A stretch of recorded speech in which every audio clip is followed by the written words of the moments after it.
Friends, video को start करने से पहले एक छोटा सा इंस्ट्रक्शन है आपके लिए। बेस्ट टेक्स्ट बुक और test series for SSC JEE और गेट के लिए मैंने डिस्क्रिप्शन में नीचे लिंक डाला हुआ है। Thank you so much. और चलिए अब हम लोग अपना वीडियो कंटिन्यू करते हैं। आइए, इस वीडियो में हम लोग बात करने वाले हैं स्पेसिफिक स्पीड ऑफ टरबाइन को लेके। स्पेसिफिक स्पीड होती क्या चीज है, और इसके अलावा हम लोग इस पे देखेंगे कि इसका जो डिराइव इक्वेशन होता है, डिराइव होके किस तरीके से चीजें स्पेसिफिक स्पीड टरबाइन के लिए निकल कर आती है। तो चलिए स्टार्ट करते हैं। और सबसे पहले हम लोग समझते हैं स्पेसिफिक स्पीड वाले टर्म्स को हम लोग डिफाइन करना देखते हैं। हमसे अगर कोई पूछा जाए कि स्पेसिफिक स्पीड होता क्या चीज है, ये किस चीज को रिप्रेजेंट करता है, तो देखिए हम लोग सीधा सीधा ऐसा समझते हैं कि मान लीजिए कि अगर हमें कोई भी चीज को डिजाइन करना हो तो हम क्या है उस चीज का डायरेक्ट डिजाइन नहीं करते। ओके, हम उसका क्या करते हैं, मॉडल बनाते हैं। मॉडल बनाने के बाद फिर क्या है, फाइनली प्रोटोटाइप की तरफ मूव करते हैं। जैसे आपको शिप का डिजाइन करना हो, एरोप्लेन के डिजाइन करना हो, तो वहां पर क्या है, जो भी चीजें टेस्टिंग की जाती है तो वहां पर स्पेसिफिक स्पीड वाला एक टर्म्स आपको डिफाइन होता है। यहाँ पर जैसे हम लोग टरबाइन को लेके बात कर रहे हैं, तो टरबाइन के अंदर स्पेसिफिक स्पीड क्या होता है कि देखिए बेसिकली आपका टरबाइन होता क्या चीज है कि ये आपका मान लीजिए इस तरीके से आपका टरबाइन है, यहाँ पर आपका शाफ्ट लगा हुआ है और इस तरीके से आपका टरबाइन रोटेट कर रहा है। लेकिन यहाँ पर जो बात चल रही है that is the hydraulic turbine. Hydraulic turbine के लिए आपको क्या मिलेगा, यहाँ पर कहीं ना कहीं आपका क्या होगा, वाटर स्टोर होगा। तो जितना ज्यादा हेड मिलेगा उतना ज्यादा हमको पावर मिलेगा। तो यहाँ पर दो पैरामीटर आपको दिख रहा है, एक तो आपको दिख रहा है दैट इज द हेड, और दूसरा आपको क्या दिख रहा है दैट इज द पावर, जो आपको क्या टरबाइन के आउटपुट से मिलने वाला है। तो अब आप समझिए कि स्पेसिफिक स्पीड को हम लोग किस तरीके से डिफाइन कर सकते हैं। यहाँ पर देखिए, अगर मैं ये बोलूं क्या कि जो आपका हेड है, अगर मैं उसको मान लीजिए 1 मीटर ले लूं, और 1 मीटर हेड के लिए अगर मैं जो पावर है ये भी मुझे अगर 1 किलोवाट का पावर चाहिए, मतलब 1 मीटर हेड के अंदर 1 किलोवाट का अगर मुझे पावर चाहिए, तो इस कंडीशन में मुझे टरबाइन को कितने आरपीएम पर घुमाना पड़ेगा, that is called specific speed. मतलब आप सीधा सीधा डिफाइन क्या कर सकते हो, यूनिट पावर ऑब्टेन करने के लिए यूनिट हेड के अंदर यूनिट पावर ऑब्टेन करना है, यूनिट हेड के अंदर इसके रिगार्डिंग जो हमको स्पीड मिलेगी that is called specific speed, जिसको हम लोग क्या लिखते हैं, एनएस लिखते हैं, that is called specific speed. तो यही कंडीशन हम लोग रख के क्या है स्पेसिफिक स्पीड को लेके बात करने वाले हैं। तो अभी आपको स्पेसिफिक स्पीड आई थिंक आपको फिजिकली क्लियर हो गया होगा कि यहाँ पर हमको क्या है, एक 1 मीटर का हेड चाहिए और 1 किलोवाट पावर चाहिए। उसके लिए आप टरबाइन को जितने आरपीएम पे घुमाओगे वो आपकी जितने स्पीड पे, आरपीएम और स्पीड आपका सेम चीज है, तो जिस आरपीएम पे आप घुमाओगे that is called specific speed. तो अब हम इसको समझते हैं कि आपका किस तरीके से चीजें डिराइव हो सकती है। तो सबसे पहले अगर देखिए, तो अगर हम लोग बात करते हैं पावर को लेके, अगर हम लोग डिफाइन करें या ओवरऑल एफिशिएंसी के अंदर, तो हमारे पास जो ओवरऑल एफिशिएंसी होता है, इस ओवरऑल एफिशिएंसी को हम लोग क्या लिखते हैं, ओवरऑल एफिशिएंसी जो हमारे पास आया हुआ है दैट इज इक्वल टू क्या होता है आपके पास, ये होता है आपके पास power, that is the shaft power, divide by हम लोग क्या लिखते हैं, वाटर पावर। यही है आपका shaft power divide by water power. तो यहाँ पर अगर मैं ओवरऑल एफिशिएंसी को लेके बात करूं तो ये आपका पावर हो गया।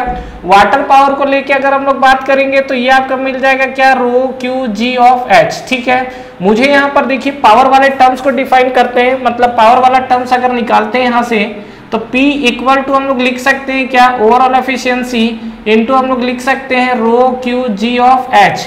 और यहाँ पे अगर हम लोग बात करेंगे तो रो आपका जो है दैट इज कांस्टेंट टर्म है, एफिशिएंसी भी कांस्टेंट टर्म्स है। देखिए यहाँ पर क्या क्या कांस्टेंट टर्म्स है, ये आपका एफिशिएंसी वाला रो टर्म्स है और G इज ऑल्सो कांस्टेंट। मतलब मैं यहाँ पर सीधा सीधा क्या लिख सकता हूँ कि जो आपका P है that is directly proportional to Q into H। जो आपका P है that is directly proportional to Q into H। यहाँ तक हमारी चीजें क्लियर हुई। तो ये हमारा पहला कंडीशन। दूसरा अगर हम लोग बात करें तो वेलोसिटी को लेके अगर हम लोग डिफाइन करें तो क्या लिख सकते हैं, जैसे मान लीजिए यहाँ पर जो हमारे पास वेलोसिटी आया हुआ है, तो दो तरीके की वेलोसिटी, एक तो एब्सोल्यूट वेलोसिटी और एक आपकी ब्लेड वेलोसिटी है। तो यहाँ पे अगर हम लोग बात करेंगे एब्सोल्यूट वेलोसिटी, तो एब्सोल्यूट वेलोसिटी का जो हमारे पास फॉर्मूला होता है ये हम लोग v लिखते हैं, v equal to CV into under root of 2GH। Clear है, 2GH ये हमारे पास कंडीशन है। अब देखिए यहाँ पर अगर मैं बात करूँ तो CV आपका कांस्टेंट टर्म है, CV कांस्टेंट वेलोसिटी आपका है या कोफिशिएंट ऑफ वेलोसिटी बोला जाता है। और 2GH, H तो आपका हेड है। तो यहाँ पर देखिए हेड को आप हटाओगे नहीं, क्योंकि आपको क्या है अल्टीमेटली हेड, पावर, ये सब के टर्म्स में हमको चाहिए। तो यहाँ पर आपका 2G और CV तो कांस्टेंट है, तो यहाँ पर मैं लिख सकता हूँ V proportional to under root H। ये आपको क्लियर हुआ? V प्रोपोर्शनल टू आपको क्या दिख रहा है अंडर रूट H। क्लियर? चलिए नेक्स्ट अब हम लोग आगे बढ़ते हैं, और नेक्स्ट आगे बढ़ने के बाद फिर से हमारे पास एक और वेलोसिटी होती है, that is called blade velocity. तो ब्लेड वेलोसिटी को अगर हम लोग डिफाइन करेंगे तो हमको क्या मिलेगा? अगर मान लो मैं ब्लेड वेलोसिटी को डिफाइन करते हैं, दैट इज द U। तो U इक्वल टू हमारे पास क्या होगा? Again U is proportional to हम लोग लिख सकते हैं क्या? CV into under root of 2GH। यहाँ पर CV के जगह आप KU भी लिख सकते हैं या CU भी लिखा जा सकता है। तो यहाँ पे अगर हम लोग बात करेंगे तो अगेन आपका KU क्या है? कोफिशिएंट ऑफ वेलोसिटी है। तो ये कोफिशिएंट ऑफ एब्सोल्यूट वेलोसिटी था, और यहाँ पे आप देखोगे तो ये कोफिशिएंट ऑफ क्या था? ब्लेड वेलोसिटी था। तो U प्रोपोर्शनल टू अगर आपको दिख रहा है तो यहाँ पर 2G कांस्टेंट और KU भी कांस्टेंट, तो U प्रोपोर्शनल टू हम लोग यहाँ पर क्या लिख सकते हैं? That is proportional to under root H। अब देखिए जो U है that is the blade velocity. Blade velocity को हम लोग और क्या लिख सकते हैं? दैट इज पाई dN/60 लिखा जा सकता है। अंडर रूट ऑफ आपको क्या मिल रहा है? H। तो यहाँ पे अगर आप देखेंगे तो पाई और 60 अगेन कांस्टेंट है, तो यहाँ पर हम लोग लिख सकते हैं क्या? dN is directly proportional to under root H, और यहाँ पर हम लोग लिख सकते हैं d is directly proportional to, ये आपको मिलेगा अंडर रूट H/N। ये आपको समझ में आया? तो एक हमारे पास जो d मिला, d is directly proportional to आपको क्या मिला हुआ? That is under root H/N। ये आपको क्लियर? अब देखिए यहाँ पर आपको जो d वाला टर्म्स मिला हुआ है, थोड़ा सा हम लोग और आगे मूव करते हैं। अब ये हमारे पास दो तरीके का डाया आपको दिख रहा है। एक तो हमारे पास D है, that is the blade dia. यहाँ पे अगर आप देखेंगे तो D आपको दिख रहा है, D आपका है क्या यहाँ पर? ये आपका है ब्लेड डाया, ठीक है, ब्लेड डाया। और एक हमारे पास होता है that is small d। Small d आपके पास क्या है? ये आपको दिखेगा that is the nozzle dia, जो आपका नोजल यूज करते हैं टरबाइन को रन कराने के लिए। तो यहाँ पे अगर आप देखोगे तो capital D by small d that is equal to हम लोग क्या लिखते हैं? M। और फाइनली देखिए M आपका क्या है? कांस्टेंट है। ये रेशियो आपको हमेशा कांस्टेंट मेंटेन किया जाता है, तो यहाँ पर हम लोग लिख सकते हैं क्या? D is proportional to D। ये आपको क्लियर हुआ यहाँ तक? अब देखिए यहाँ पर हम लोग क्या कर सकते हैं, ये हमको निकालना है, कुछ डिस्चार्ज के फॉर्म में चलते हैं। तो अगर मैं यहाँ पर बात करूं Q, तो Q इक्वल टू हम लोग क्या लिख सकते हैं? That is area into velocity. Q is the discharge. Discharge कहाँ से हो रहा है? कैपिटल D लेना है कि स्मॉल d लेना है? ध्यान रखना, लोग कंफ्यूज होते हैं। यहाँ पर आपका है नोजल, तो नोजल है तो नोजल से डिस्चार्ज हो रहा है ना, तो नोजल का डाया हमने कितना लिया हुआ है? ये जो आपका नोजल है, नोजल का डाया हमने लिया हुआ है स्मॉल d। तो यहाँ पर जब आप एरिया लोगे तो एरिया के लिए आप क्या लोगे? यहाँ पर Q equal to cross sectional area क्या होगा? π/4 d स्क्वायर इंटू आपको क्या दिख रहा है? That is the velocity. अब ये जो आपको d स्क्वायर दिख रहा है, ये आपको जो है d is proportional to d है, तो इसको मैं कैपिटल D के फॉर्मेट में भी ले सकता हूं। तो यहाँ पर पहला चीज देखिए, ये जो आपका π/4 है, π/4 तो आपका कांस्टेंट टर्म्स है, तो इसको हटा के मैं प्रोपोर्शनैलिटी ले आया, और जो स्मॉल d है, स्मॉल d को हम लोग हटा के क्या लिख लेते हैं? That is the capital D square into आपको क्या मिलेगा? V। यहाँ तक आपको चीजें क्लियर हुई? अब देखिए यहाँ पर जैसा हमने V के लिए बात किया है, तो V इज प्रोपोर्शनल टू आपको क्या दिख रहा है? Under root H। ये जो हमको कंडीशन दिख रहा है V इज प्रोपोर्शनल टू क्या? Under root H। तो यहाँ पर आप रख सकते हो क्या? Q is proportional to D square. अच्छा, D स्क्वायर की वैल्यू भी तो रखी जा सकती है, D स्क्वायर की वैल्यू आप यहाँ से रख सकते हो। तो यहाँ पर देखिए कुछ इक्वेशन हम लोग नाम दे देते हैं, ज्यादा बेटर रहेगा। तो ये आपका देखिए, इसको हम लोग दे देते हैं इक्वेशन 1, और इसको हम लोग दे देते हैं दिस इज द इक्वेशन 2, और यहाँ पर चलिए इसको भी हम लोग अभी नहीं देंगे, चलो इसको भी इक्वेशन दे देते हैं, दिस इज द इक्वेशन 3, और यहाँ पे आप देखेंगे तो इसको दे देते हैं इक्वेशन 4, ठीक है। तो यहाँ पर हम लोग क्या करते हैं? पुट वैल्यू ऑफ किसका किसका वैल्यू पुट करना है? D स्क्वायर और V का। तो D स्क्वायर हमारे पास कहाँ गया? ये है, और V का हम लोग ये रखने वाले हैं, put value of D square and V। अगर आप इक्वेशन देखना चाहते हो तो equation 2 and 4, that mean equation 2 and 4 ये दोनों मैंने लिख दिया है, जहां से आपको सहूलियत हो। तो यहाँ पर फाइनली आप लिख सकते हो Q is proportional to D square. D square की वैल्यू आप यहाँ से रखोगे तो आपको क्या मिलेगा? ये आपको मिलेगा D स्क्वायर है, तो यहाँ पर देखिए हम लोग लिखते हैं क्या? Under root H/N।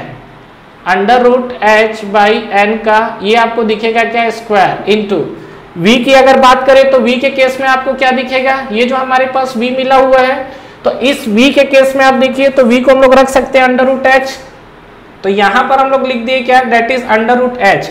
अब आप इसको सिंप्लीफाई करिए, जब आप सिंप्लीफाई करोगे तो आपको क्या मिलेगा, ये आपको मिलेगा q इज प्रोपोर्शनल टू, ये जब आप रखोगे तो देखो ये आपका क्या हो जाएगा, h की पावर जो है यहाँ पर, ये जो आप देख रहे हैं तो यहाँ पर आपको दिखेगा h स्क्वायर है, तो ये आपका खत्म हो गया, h बन गया ये, और डिवाइड बाई आपको क्या मिल गया, that is the n square into आपको क्या मिला, अंडर रूट ऑफ h, और यहाँ पर और सिंप्लीफाई करोगे तो ये आपको मिलेगा h की पावर, ये आपको मिलेगा 1 और ये मिलेगा 1 plus 1/2 that is equal to 3/2, divide by आपको क्या मिला यहाँ पर, ये आपको मिल गया n स्क्वायर। क्लियर यहाँ तक? आपको निकालना क्या था यहाँ पर, देखो ये हमने क्यों निकाला है, आपको निकालना क्या था, p प्रोपोर्शनल टू पावर के फॉर्म में अगर आप निकालोगे तो यहाँ पर हम लोग देखते हैं क्या, फ्रॉम इक्वेशन फर्स्ट, तो फ्रॉम इक्वेशन फर्स्ट से आपको क्या चीजें दिख रही है, ये जो आपको p दिख रहा है तो p हमने लिख दिया है, p is directly proportional to q into H लिखा हुआ है।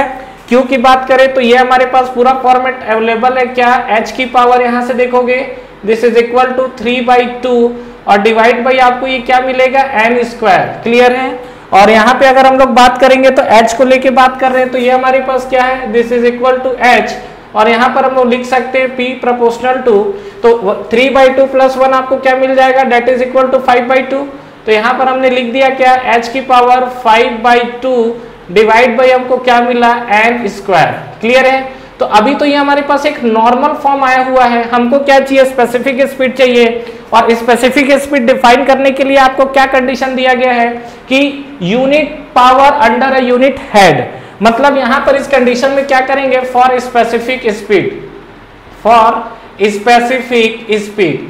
तो अगर मैं स्पेसिफिक स्पीड को लेके बात करूं तो आपको क्या चीजें दिखेंगी स्पेसिफिक स्पीड के लिए, h की वैल्यू 1 मीटर है और पावर की वैल्यू क्या आपको 1 किलोवाट दिख रहा है, तो यहाँ पे स्पेसिफिक स्पीड के लिए हम लोग क्या लिख सकते हैं कि n इक्वल टू ns मिलेगा कब, n equal to ns when, n equal to ns when, कब मिलेगा ये हमको, जब आपको पावर की वैल्यू कितनी होगी, that is equal to 1 kilowatt, और h जो हेड है, हेड की वैल्यू कितनी मिलेगी, that is equal to 1 metre.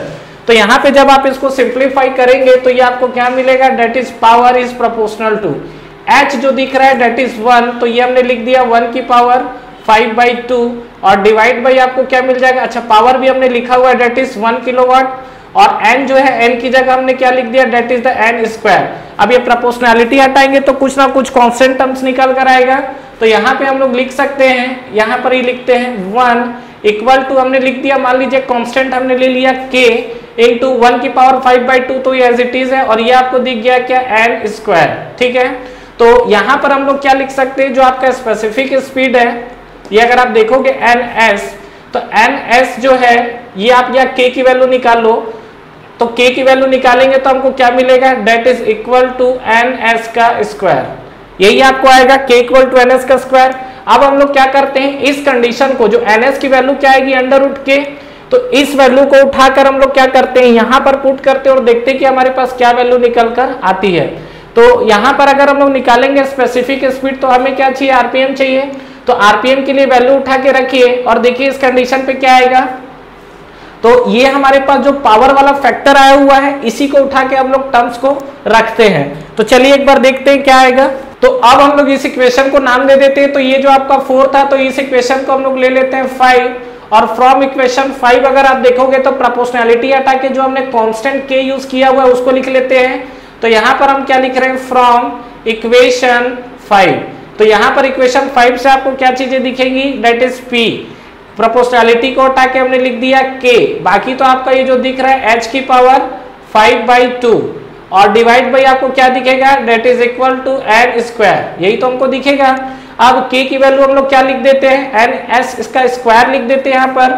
तो फाइनली देखिए वैल्यू को पुटअप करते हैं और मैं यहाँ पर उसके आगे कंटिन्यू आपको कर रहा हूँ। तो इस कंडीशन पे आपको क्या दिखेगा, ये जो हमको कंडीशन दिख रहा है, तो p इक्वल टू आपको दिखेगा k की वैल्यू जो आपको दिख रही है, k की वैल्यू हम लोग क्या लिख सकते हैं, ns का स्क्वायर। तो यहाँ पर हमने लिख दिया क्या, ns का स्क्वायर इनटू क्या बचा आपके पास, h डिवाइड बाई n का स्क्वायर, यही बचा आपके पास। तो यहाँ पर अब हम लोग क्या कर सकते हैं, मुझे क्या चाहिए, स्पेसिफिक स्पीड चाहिए। तो यहाँ पर हमने लिख दिया एन एस का स्क्वायर इक्वल टू, ये हम लोग लिख सकते हैं P, और ये हमने लिख दिया n का स्क्वायर। अच्छा यहाँ पे देखो h की पावर जो था, ये पावर हमने रखा हुआ है 5/2 है, छूट गया यहाँ पर, तो ये हमने लिखा है यहाँ पर 5/2। तो यहाँ पर n देखो एन एस की स्क्वायर का क्या हो गया, P N square divide by आपको क्या मिला, h की पावर 5/2। तो फाइनली मुझे स्पेसिफिक स्पीड एन एस निकालना है, तो एन एस इक्वल टू क्या हो जाएगा, पी एन तो पहले आप बाहर ही ले लो और बाकी को आप ब्रैकेट में डाल दो, तो P N S equal to N under root P upon H की पावर 5/2, और ये आपका 5/2 अंडर रूट में आएगा। जब आप इसको सिंप्लीफाई करोगे तो आपको मिलेगा specific speed equal to N under root P upon H की power, this is equal to 5/4। ये आपको समझ में आया। तो ये जो हमारे पास निकला हुआ है, this is the specific speed. तो ये हमारे पास देखिए नॉर्मल कंडीशन में जो पावर निकला हुआ था वो था आपका जो कि प्रोपोर्शनैलिटी के साइन में आ रहा था। हमने यहाँ पर स्पेसिफिक स्पीड को कंडीशन को रखा हुआ है। जब आप स्पेसिफिक स्पीड का कंडीशन रखेंगे तो n इक्वल टू आपको मिलेगा ns, that is the specific speed, और ये स्पेसिफिक स्पीड को जब आप उठा के यहाँ पे रखोगे तो फाइनली आपको क्या मिलेगा, k इक्वल टू ns का स्क्वायर, और ns का स्क्वायर जो हमने वैल्यू को फिर से उठा के जब k की वैल्यू रखा हुआ है तो यहाँ पर फाइनली मुझे क्या मिला, स्पेसिफिक स्पीड। तो फ्रेंड्स आई होप आपको ये स्पेसिफिक स्पीड का फंडा क्लियर हुआ होगा। Thank you very much for watching this video. Friends इस वीडियो को लाइक करिए, ज्यादा से ज्यादा फ्रेंड्स के साथ शेयर करिए, और इस चैनल को सब्सक्राइब करना ना भूलें, और बेल नोटिफिकेशन जरूर प्रेस करिएगा, जिससे जो भी लेटेस्ट वीडियो अभी आ रहे हैं और जो भी आपके वीडियोस अपलोड हो रहे हैं वो आप तक पहले पहुंचे। और फ्रेंड्स हमारा टेलीग्राम चैनल भी है जिसको आप ज्वाइन कर सकते हैं, जिसका लिंक नीचे आपको डिस्क्रिप्शन में और फर्स्ट कमेंट बॉक्स पे मिल जाएगा। तो ठीक है फ्रेंड्स, तैयारी करते रहिए। Wish you all the best.